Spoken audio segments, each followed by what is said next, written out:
Oke, berarti harus kenalin dulu nih karakter sahamnya dan juga harus pelajarin bid offernya bener-bener ya berarti kalau untuk di scalping tuh. Dan gimana sih sebenarnya kalau di scalping tuh kan hitungannya menit ya dan juga kayak tadi udah dibilang juga sering kali kayak tiba-tiba ARB terus kayak lihat orang lain cuan malah ikutan FOMO itu gimana sih ada tips nggak sih buat jaga mentalnya gitu saat scalping? Eh, Kalau teman-teman yang sering ngikutin saya terabar ya, jadi kalau yang biasa ngikutin saya terabar di TikTok tuh sudah pasti tahu lah ya, gimana cara saya masuk. Mungkin buat yang penasaran mau coba-coba scalping, mulailah dari saya bilang pakai satu dua lot juga boleh ya, satu dua lot untuk pelajari karakter saham. Dan coba deh lihat ketika saya live di TikTok ya teman-teman yang belum pernah lihat saya di TikTok, besok boleh join lah. Besok saya kan ada terabar tiap hari karena namanya scalping tuh nggak bisa kita kayak bengong bentar ya nungguin akhirnya Iya. nonton doang. Kalau terabar tuh lebih ke HK ya kalau biasanya saya masuknya awal HK, tapi ya HK nggak all in juga, ibaratnya pakai pakai strategi juga lah masuknya gitu ya. Jangan lu punya duit kayak 10 juta langsung masuk 10 juta habis itu dibawa turun cut loss, nanti masuk lagi 10 juta masuk lagi cut loss, tapi lebih ke um, kita punya teknik entry ya HK aja. Kalau nggak HK biasanya tinggalan barang, tapi HK juga pakai otak gitu. HK-nya pakai money management lah ya. HK dulu, tes ombak dulu.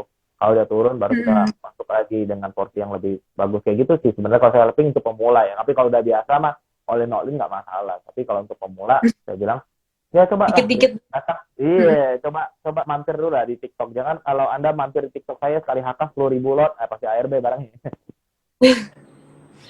Iya, karena beda juga ya saham-sahamnya ya. Kalau misalkan untuk scalping tuh saham-saham kecil ya bisa dibilang. Jadi kayak, wah bahaya juga nih kalau di HK-HK semua. Nah, Hmm. terus tadi ada yang nanya juga nih, kan udah sempat dibahas tuh. Tadi kalau scalping tuh pakai time frame-nya yang lebih kecil. Dan tadi ada yang nanya juga nih, kira-kira time frame-nya untuk scalping tuh biasanya pakai berapa ya? 1 5 menit itu aja. Oke, 1 sampai 5 menit doang ya berarti. Mm-mm. Ya Jadi cepet bayangin cepet tuh, banget ya. iya, Hmm, pakai time frame yang 15 menit, 30 menit, Anda baru masuk udah kena buyur tuh. tinggal udah kena guyur lagi ya, padahal cuma 15 menit. Nah, mungkin nih yang paling penting, kan tadi udah dibilang juga tuh kalau saat scalping kita pertama harus cek ombak dulu, harus masukinnya uangnya kecil-kecil dulu aja, apalagi buat pemula. Nah, ada tips gak sih untuk money management yang tepat untuk scalping tuh gimana sih? Apakah harus Oke, diversifikasi kayak swing gitu atau gimana? kalau scalping sebenarnya saya masuknya ini punya dua RDN gitu ya. Satu untuk masuknya all in ya, satu lagi untuk ngecek ombak. Jadi harus ada satu yang jadi tumbal lah untuk ngecek-ngecekin ombak karena takutnya kita punya duit misalnya katakanlah di RDN cuma 10 juta. Pas all in di satu saham katakanlah contoh ya. Saya all in tadi di Hmm, saham HATM misalnya. Ketika saya beli HATM hmm, nggak jalan-jalan. Saya lihat si Rahel nih hapsu-hapsu aja dia sudah di kios misalnya ya, dia ada hapsu-hapsu, dia hapsu dong, saya cuan di kios nih, saya ke distract kan, saya bilang, wah, ini HATM saya belum jalan nih, akhirnya saya cut loss, ternyata HATM yang saya hmm, beli tadi dibawa turun misalnya katakanlah 2 3 tik, saya cut loss dulu deh, gitu ya, saya HK kios, Rahel udah hapsu-hapsu tuh di 620, saya masuk tuh di 620, apa yang terjadi? Ya pasti saya kena guyur ya kan. Begitu saya, kena waduh ini gimana nih, iya. duit saya nggak ada lagi. HATM-nya malah terbang. Tadi udah kena cut loss si HATM, masuk ke kios, kios saya cut loss lagi, HATM-nya terbang. Begitu. Jadi saya lebih mentingin yang namanya tadi ya, ada tes ombaknya dulu. Jadi saya ada 2 RDN. Yang satu memang khusus yang tumbal-tumbal aja, itu untuk masuk. Kemudian ya satunya lagi memang all in aja gitu. Oke. Nah, kayak gitu. Nah, kalau misalkan tadi kan kalau misalkan pindah-pindah kayak gitu dan dua-duanya kena guyur itu kan sesuai banget ya.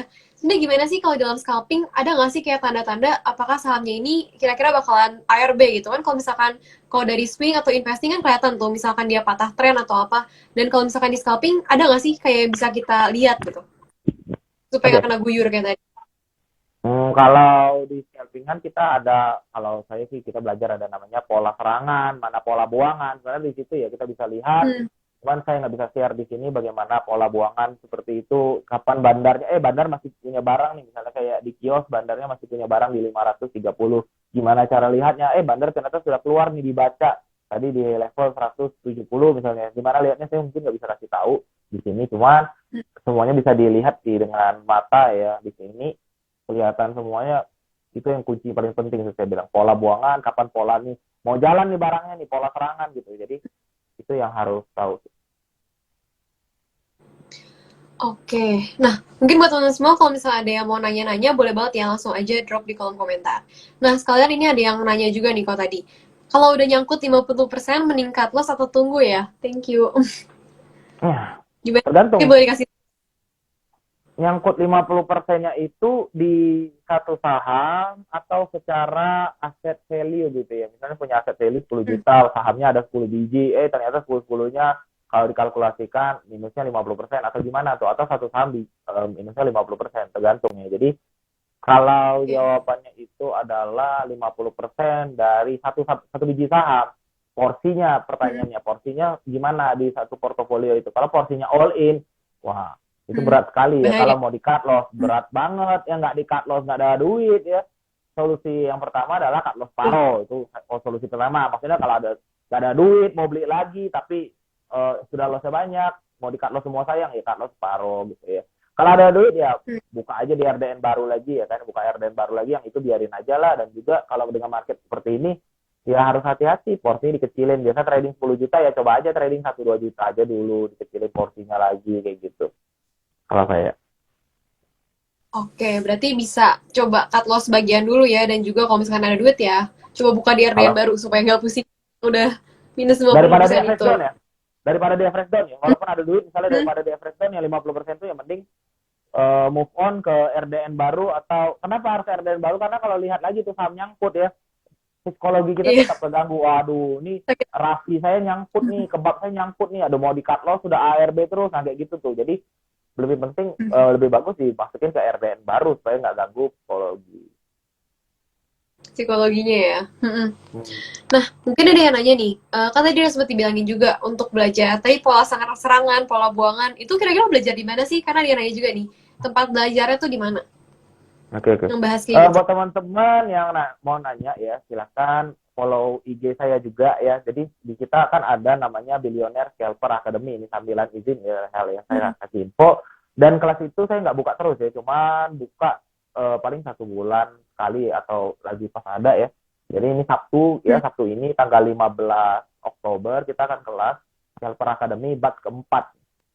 Hebat keempat, jadi kita online kelas ya, online kelas Sabtu, Minggu, sama Senin, jadi 3 hari kayak gitu.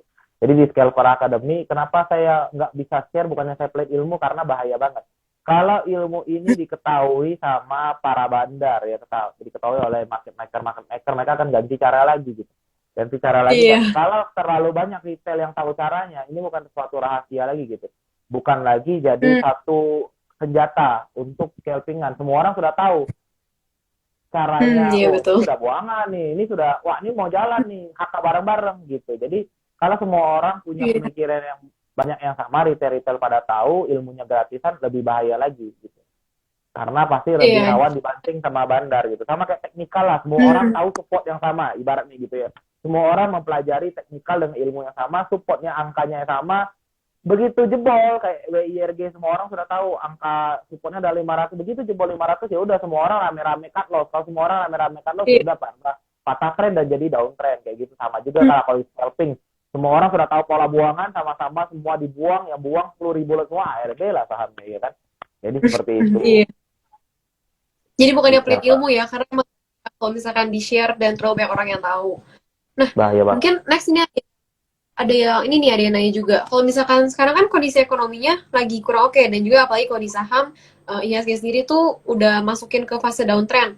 Nah ini ada yang nanya, kalau untuk sekarang tuh mendingan mulai invest atau save cash ya? Kan mungkin ada juga tuh orang-orang yang baru mulai belajar investasi, baru kenal saham, kan nggak mungkin tuh langsung masuk ke scalping atau ke yang trading, yang day trading gitu. Kira-kira Hmm. harus ngapain nih mereka? Kalau ditanya, wah saham lagi jelek nih, tapi saya mau investasi gimana? Ya saya bilang sih stay cash aja lebih penting ya.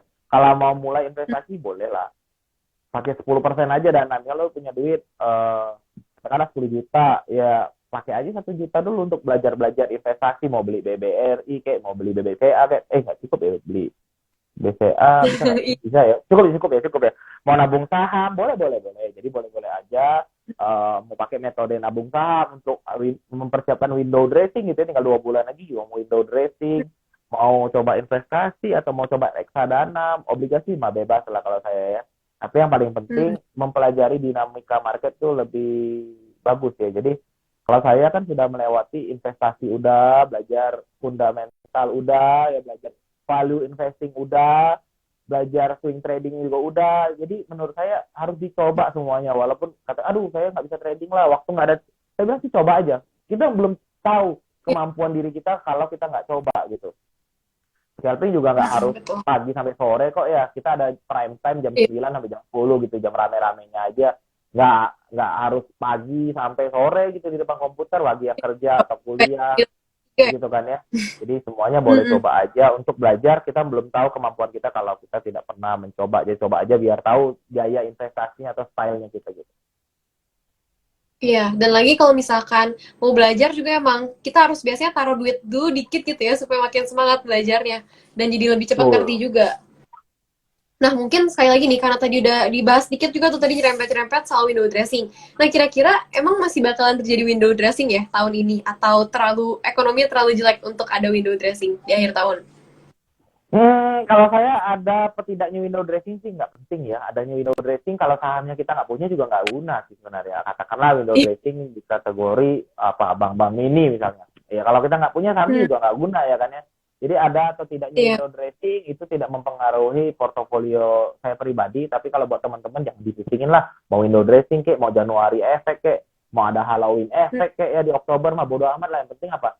Fokus di pertumbuhan kita punya porto. Nah, bagi saya itu gak guna tuh ada window dressing kalau cut loss mulu kerjanya sama aja sih. Sekarang iya, hati-hati ya, ketemu orang-orang investor saham atau trader hati-hati loh.